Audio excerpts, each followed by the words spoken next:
بسم الله الرحمن الرحيم صلى يا الله رب وسلم وبارك على سيدنا رحمة محمد وعلى آله وصحبه أجمعين. التي Bienvenue au Muslim Academy. وسعت ربي اشرح لي صدري ويسر يا لي أمري واحلل عقدة من لساني يفقه قولي.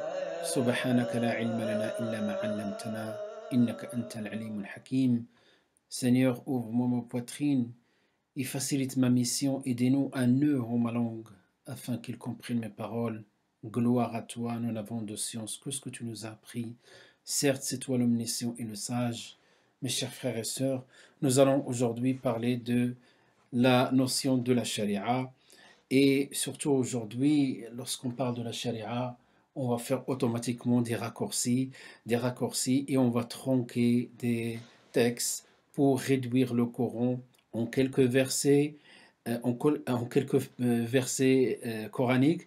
Et même ces versets, on ne connaît pas leur histoire, leur contexte, et on n'a aucune connaissance par rapport aux sciences du Coran pour pouvoir donner une interprétation, une explication thématique. Donc, sans trop tarder, aujourd'hui, Inch'Allah Ta'ala, nous allons parler de la charia. Et surtout, je vais reprendre la définition. Donc, j'ai posé la question, qu'est-ce que la charia?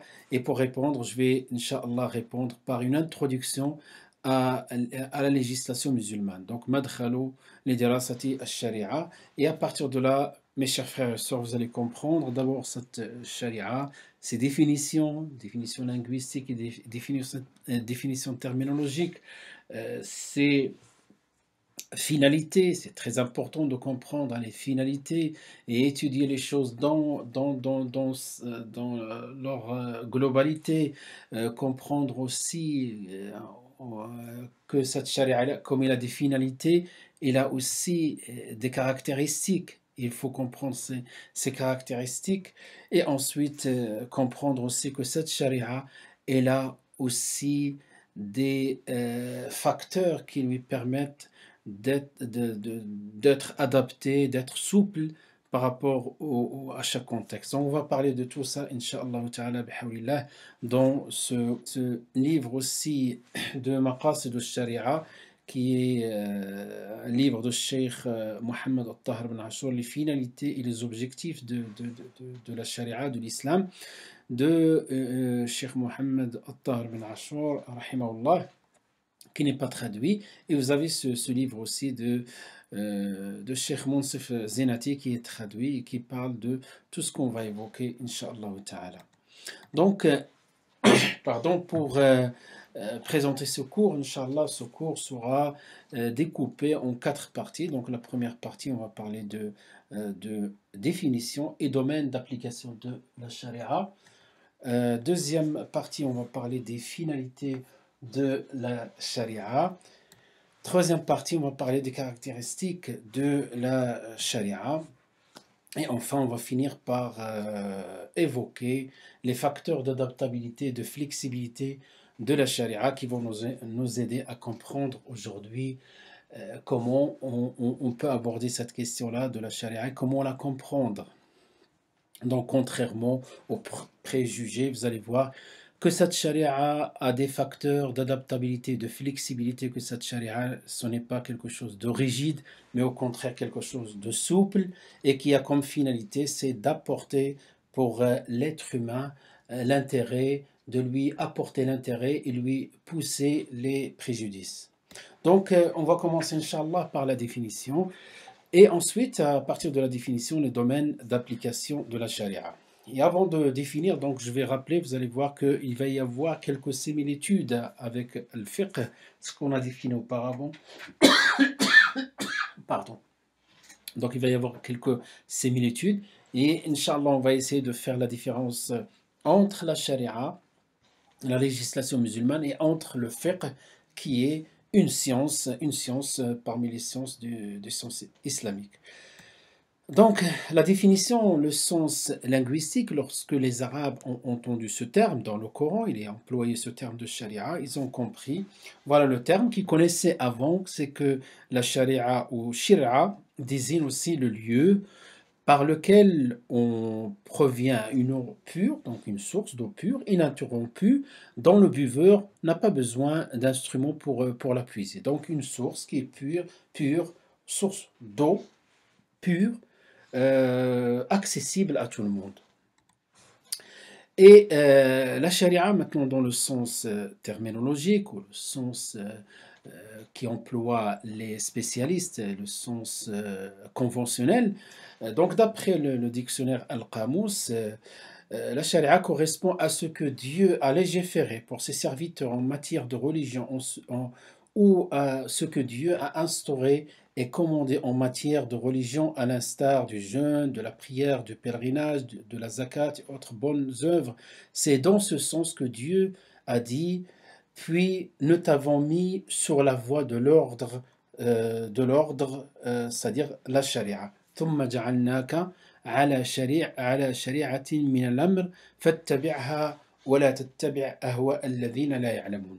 Donc, tout simplement, voilà, la charia déjà, d'ores et déjà, on peut comprendre, il concerne notre religion cultuelle, ou le domaine cultuel, la prière, le pèlerinage, la zakat, contrairement aux raccourcis qu'on évoque aujourd'hui, et toutes bonnes choses.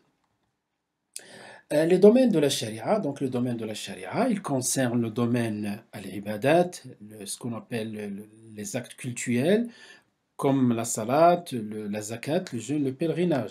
Il concerne aussi le domaine qu'on appelle ahwal al-ahwal al-shakhsiya, le statut personnel, c'est l'ensemble des prescriptions qui organisent la famille.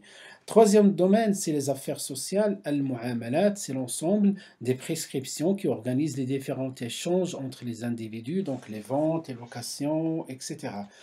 Quatrième domaine concerne aussi le droit constitutionnel, al-ahkam al-sultaniya, l'ensemble des prescriptions qui définissent la relation entre le gouvernant et le gouverné. Et cinquième domaine, donc le droit international, l'ensemble des lois qui codifient la relation ou les relations de l'État musulman avec les autres pays.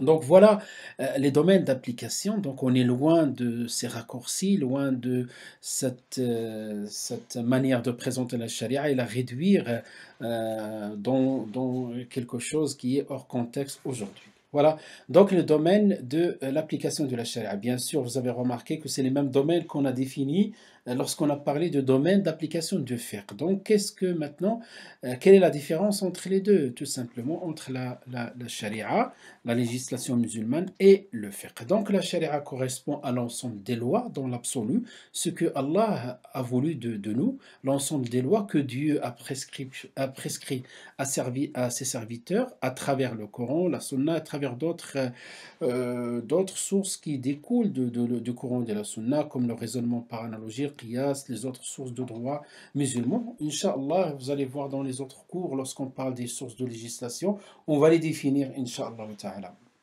Donc la charia, c'est cette volonté divine.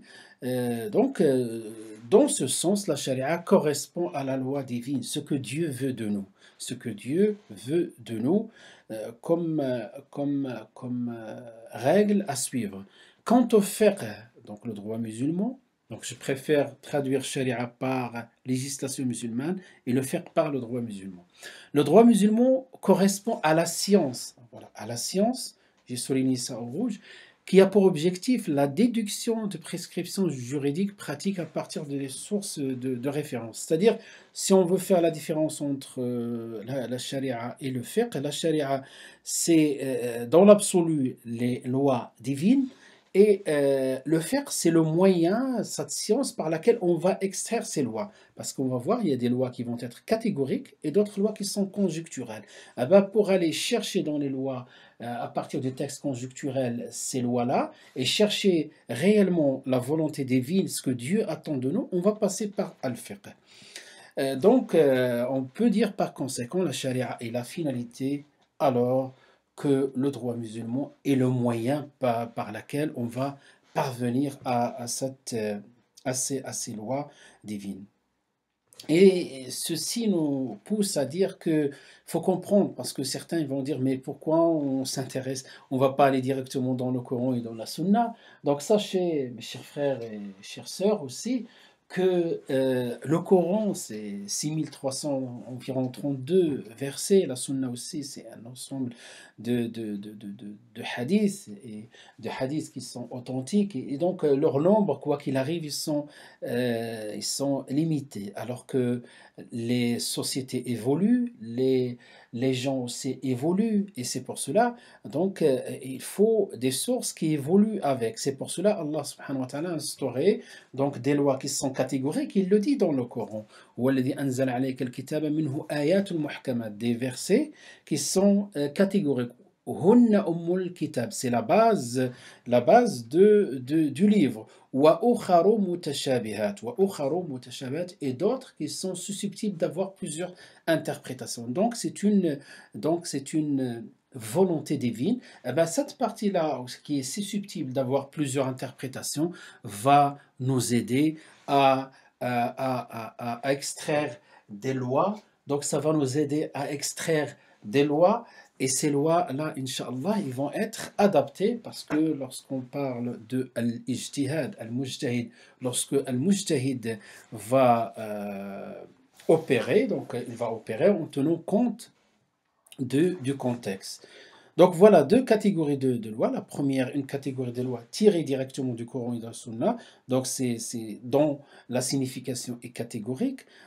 Donc ce type est moins nombreux, mais qui représente la base de tout, le socle commun que chaque musulman doit connaître par nécessité. Quant aux autres catégories de lois qui sont déduites par réflexion du jurisconsulte, soit à partir d'un texte conjoncturel, Coran ou Sunna, ou à partir, ou bien en absence de texte. On n'a pas de texte, et donc on va faire l'ijtihad, et l'ijtihad, donc par les moyens d'autres sources de législation on va les appeler par la suite, les sources de législation secondaires telles que le raisonnement par analogie, l'intérêt général indéterminé, la présomption de continuité, les choix préférentiels, et la considération de l'usage. Et donc ce type de loi, ils sont plus nombreux. Donc voilà, si je schématise un peu les domaines d'application, que ce soit du droit musulman, que ce soit de la charia, donc il faut prendre, ou plutôt on parle d'une manière générale de, de l'islam. Donc en islam, dans la religion musulmane, il y a des domaines, donc on va parler de deux choses, on va parler du fixe, on va parler du variable. Donc les fixes, on va voir par des versets catégoriques, tels que al-aqid, le dogme, la croyance, qu'on appelle aussi la croyance, le credo, et tout ce qui est cultuel, comme la salat, la zakat, c'est des choses qui sont atemporelles et qui sont arrivées à nous par des textes catégoriques. Et vous avez aussi les vertus, al-akhlaq, donc l'éthique, des choses qui ne changent pas. Donc voilà, si je fais ce carré-là, je veux parler de domaine d'application de la charia, ou parler tout court de l'islam d'une manière générale. Donc on a le fixe et on a le variable. Il y a des choses qui vont varier, des choses qui sont fixes, donc qui vont garantir à l'islam sa forme fondamentale, et des variables, donc des lois qui sont souples en fonction du contexte. Donc, quant aux fixes, donc ce qu'on va appeler les fixes, donc c'est une catégorie de lois tirées directement du Coran, de la Sunna, à partir de textes dont la signification est catégorique. C'est très important de souligner ça. Par contre, les variables, donc j'ai laissé ce domaine-là, c'est donc catégorie de loi déduite par réflexion des savants, du jurisconsulte, à partir des textes du Coran et de la Sunna, dont la signification n'est pas catégorique, ou bien en absence de texte. Voilà une idée générale par rapport à ce qu'on appelle les variables et les fixes en islam. Maintenant, Inch'Allah Ta'ala, une fois qu'on a défini, on a essayé de définir la charia et le domaine d'application de la charia, et ensuite les types ou bien les catégories de textes. Donc, on va passer maintenant à une deuxième partie qu'on va l'appeler les finalités de la charia. Donc, cette charia vise ou cherche à concrétiser quelque chose dans la vie des gens. Donc, ce qu'on appelle maqasidu al-sharia, les finalités de la législation musulmane. Donc, ces finalités, d'une manière générale, on va commencer à définir, on va à une vue générale, c'est que tous les savants s'accordent à dire que cette charia a été instaurée pour des buts. Et ces buts-là, si on veut les généraliser, on va dire c'est pour préserver les intérêts des gens et de repousser de tout préjudice, c'est-à-dire réaliser leur bonheur. Donc, comme on le dit en arabe, جاءت الشريعة لجلب المصالح ودرء al-mafasid. Donc, tout simplement, la législation musulmane, voilà ce qu'il cherche à viser à travers ses lois, à travers ses prescriptions. Et donc, cette notion-là de finalité, on la trouve dans le Coran.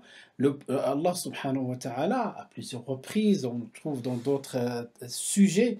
Mais là, par exemple, au sujet de l'envoi du prophète Mohammed sallallahu alayhi wa sallam, Allah dit dans le Coran ce qu'on peut traduire par et on et nous, pardon, et ne t'avons envoyé qu'en miséricorde pour l'univers. وَمَا أَرْسَلْنَاكَ إِلَّا رَحْمَةً لِلْعَالَمِينَ. Donc Allah il l'a envoyé, voilà, donc c'est concrétisé pour les gens l'intérêt et repousser pour eux le préjudice. Et c'est en concordance avec l'envoi du prophète sallallahu alayhi wa sallam. Et le but de l'envoi du prophète sallallahu alayhi wa sallam, c'est qu'il ait une miséricorde pour l'univers. Il n'a pas dit pour les musulmans, mais pour l'univers.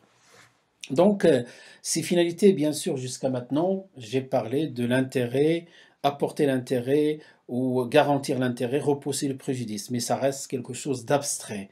C'est pour cela, Inch'Allah Ta'ala, on va commencer petit à petit comprendre ces objectifs et par un classement. Donc, les savants, ils s'accordent aussi à dire qu'il y a trois niveaux de classement, trois niveaux de masalih, de finalité, Donc, la première catégorie, donc, ils vont l'appeler ad-daruriyat, ce qui est indispensable. C'est-à-dire ce qui est indispensable sans lesquels la vie est impossible. Il y a aussi ce qu'on appelle al-hajiyat, les nécessaires, donc un niveau en dessous. Donc, ces choses qu'on va classer dans la catégorie des nécessaires, c'est-à-dire pour alléger les contraintes de telle façon que les prescriptions islamiques puissent être suivies sans trop de difficultés. Et aussi ce qu'on appelle at-tahsiniyat, c'est les accessoires, c'est des besoins pour embellir la vie, rendre la vie encore plus facile. Donc ces classements, donc, pour rappeler, ad-daruriyat, indispensable, at-tahsiniyat, accessoires, et al-tahsiniyat, là, il y a une petite erreur là pour comprendre que ici, tahsiniyat, c'est en bas. Donc c'est en bas, ici, al-hajiyat, c'est ici. Donc il faut penser à inverser ces deux-là. Il y a une petite erreur de ma part. Je m'excuse par rapport à ça.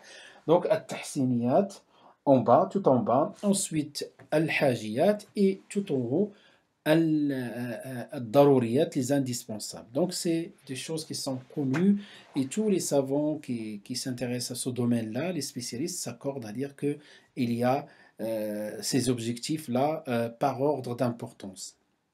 Donc, on va prendre, Inch'Allah Ta'ala, ad-daruriyat. On va essayer aussi de comprendre ad-daruriyat. Donc, on est parti de l'intérêt, repousser le préjudice. Ensuite, on a dit que ces intérêts, on va les concrétiser selon trois niveaux, daruriyat, al-hajiyat, al-tahsiniyat. Et là, on va prendre le niveau 1, le plus haut, l'indispensable, et on va, Inch'Allah, l'expliquer encore davantage. Donc, c'est ce niveau 1, donc, ce qu'on va appeler al-maqasid al-kubra, donc les objectifs et les finalités supérieures de l'islam. Donc, les savants vont, à travers une déduction à partir du texte et les lois, donc toutes les lois et toutes les prescriptions, toutes les lois et toutes les prescriptions s'orientent vers la concrétisation et la préservation de cinq choses. Et ces cinq choses-là qui vont rentrer dans le niveau le plus élevé, qui est ce qu'on a dit, les indispensables. Ben, ces cinq choses-là, comme il le cite un certain nombre de savants, comme parmi eux, donc le Jouaini, parmi eux aussi Abu Hamid al-Ghazali, al-Shatibi, on trouve jusqu'à ce qu'on arrive aux contemporains comme euh, Reisoni, qui est encore vivant, qu'Allah le préserve, et aussi un des contemporains qui est mort en 73, rahimahullah, qui est Tahar ben Ashur. Donc tous ces savants-là qui sont spécialistes, ils parlent de cinq finalités. Donc il s'agit de préserver la religion, préserver la vie, préserver la raison et préserver la filiation et enfin préserver la propriété. Ben, tout ce qui va dans ce sens-là, pour préserver ces cinq choses-là, vont être considérés comme intérêts. Et tout ce qui nuit à ces cinq choses-là, ils vont être considérés comme un préjudice. Donc intérêt qui veut dire maslaha, préjudice, qui veut dire mafsada. Et donc, tout ce qui va préserver tout ça, il rentre dans la catégorie des indispensables qu'on a cité tout à l'heure, qui est au-dessus par rapport aux trois niveaux.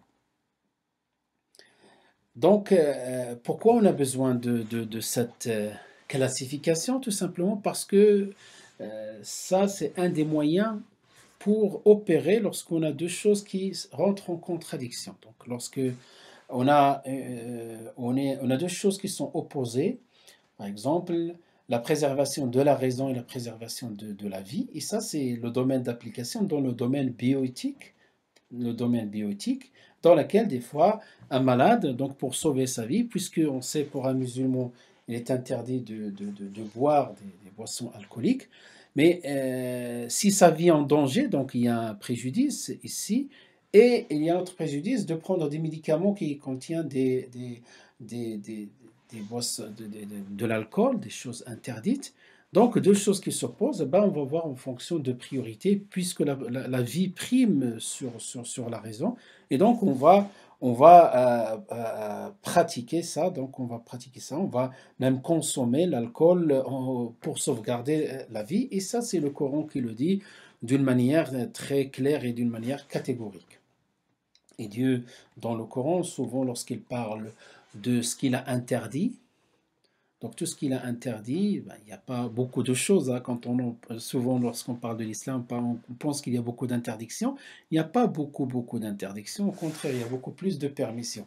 Et donc les choses qui sont interdites dans le Coran, qui sont interdites à la consommation, et juste après Allah subhanahu wa ta'ala, فَمَنِ ضُرَّ, et c'est lui qui est sous la contrainte, فَلَا إِثْمَ عَلَيْهِ, il n'y a aucun péché qu'il le consomme. Donc, et on peut comprendre tout de suite à travers ces textes-là que parce que la vie prime sur la raison. Donc voilà ces cinq choses qui font partie les indispensables, les indispensables, ce qu'on a défini tout à l'heure, daruriyat. Donc c'est préserver la religion, préserver la vie, préserver la raison, préserver la filiation et préserver la propriété. Donc l'islam, bien sûr, que cette classification, c'est un travail des savants depuis des siècles et des siècles. C'est un travail qui était...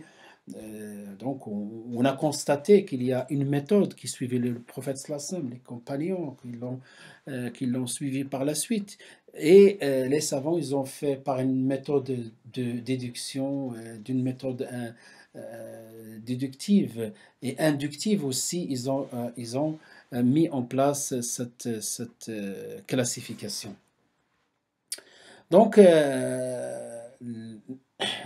pour aller encore plus loin, l'islam a mis, pour préserver ces cinq choses-là, il a mis des dispositifs, hein, donc pour la préservation de la religion, pour la préservation de la vie, de la raison, de la filiation, de la propriété. Et c'est ce qu'on va essayer de voir par la suite. c'est quelques prescriptions, quelques dispositifs que l'islam a mis en place pour préserver ces cinq finalités qui sont donc qu'on a citées ici, donc préserver la religion, la vie, la raison, la filiation et enfin les biens. Donc ces cinq choses-là, on va prendre on va les prendre par ordre, Inch'Allah, en commençant par la religion. Qu'est-ce que l'islam a mis comme solution, qu'est-ce qu'il a mis comme dispositif pour préserver la religion, ce qu'on appelle en arabe ad-din. Ad-din. Eh ben, pour préserver la religion, bien sûr, il y a beaucoup de choses. Parmi les choses, donc souvent lorsqu'on va parler de la préservation de la religion, on pense que l'islam est venu pour préserver tout simplement aux musulmans leur religion. Bien sûr, ça c'est indispensable, ça c'est important. Mais il y a aussi la liberté de croyance qu'on va trouver par la suite, la liberté de croyance qu'on trouve dans le Coran que l'islam a garanti, a protégé même aux autres religions et aux autres personnes qui ont une autre religion de pratiquer leur religion. Donc j'ai choisi quelques passages, comme ce passage qui est très symbolique, dans lequel d'abord, avant de citer ça, Dieu dit « Lakum dinukum waliya dini » vous avez votre religion et j'ai la mienne plusieurs versets, mais ce qui m'a frappé dans ce verset-là, qui est dans Sourate 22, verset 40, c'est que Dieu dit, si Dieu ne repoussait pas les gens les uns par les autres, les ermitages seraient démolis, ainsi que les églises, les synagogues, les mosquées, où le nom de Dieu est beaucoup invoqué. Et ce qui m'a frappé dans ce verset-là, bien sûr, il a cité les symboles des autres religions, l'église, le synagogue, l'ermitage, les ermitages, les mosquées à la fin. Donc c'est très important de souligner ça, c'est qu'il a cité la mosquée à la fin pour mettre en évidence aussi le respect des autres religions. Pour la préservation de la vie. Donc nous avons, bien sûr, plusieurs dispositifs. Parmi ces dispositifs pour la sauvegarde de la vie, il y a des sanctions, bien sûr, il y a des sanctions. Et la vie, c'est quelque chose de sacré. Le prophète sallallahu alayhi wa sallam, dans le discours lorsqu'il était au pèlerinage d'adieu, et dans le discours, il a parlé de la sacralité de la vie, de la sacralité de la vie. Hurmati ad-dam, comme il a cité le prophète sallallahu alayhi wa sallam, donc la sacralité. Et le Coran confirme ça, bien sûr, et même avant, en disant « Et quiconque lui fait don de la vie, c'est comme s'il faisait don de la vie à tous les humains. Et ne vous tuez pas vous-même, car Dieu en vérité est miséricorde envers vous. » La préservation de la vie. Et aussi le verset coranique est celui qui tue une âme comme s'il a tué toute l'humanité. Ça aussi, le verset qu'on trouve dans le Coran. Donc parmi les dispositifs qu'il a utilisés aussi pour la préservation de la raison, d'abord la place que l'islam a accordée à l'acquisition de la science, donc l'ilm. Et pour cela, il suffit de rappeler que le premier verset qui a été révélé, Iqra bismi rabbika alladhi khalaq, lis au nom de ton Seigneur qui a créé. Donc ça c'est quelque chose de très important. C'est le premier verset qui a été révélé. Et même on peut dire, une déduction personnelle, que le prophète sallallahu alayhi wa sallam, vers la fin de sa vie, donc lorsqu'il a parlé sallallahu alayhi wa sallam aussi de l'importance de la science, parmi les choses qu'il a dit, c'est que nous, ma'ashar al-anbiya, nahnu ma'ashar al-anbiya, nous, les prophètes et les messagers, nous n'avons pas laissé d'héritage, nous n'avons pas laissé de dinars ni dirhams en termes d'héritage, mais nous n'avons laissé la science. Voilà donc parmi les choses que l'islam a mis en place pour la préservation de la raison, et bien sûr parmi les choses aussi l'interdiction des substances qui sont capables d'altérer la raison, telles que l'alcool, les drogues.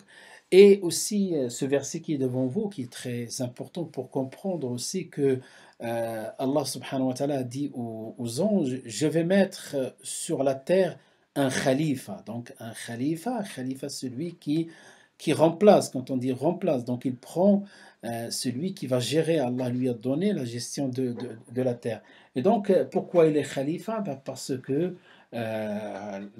que il l'a élu par rapport aux autres créatures par sa raison.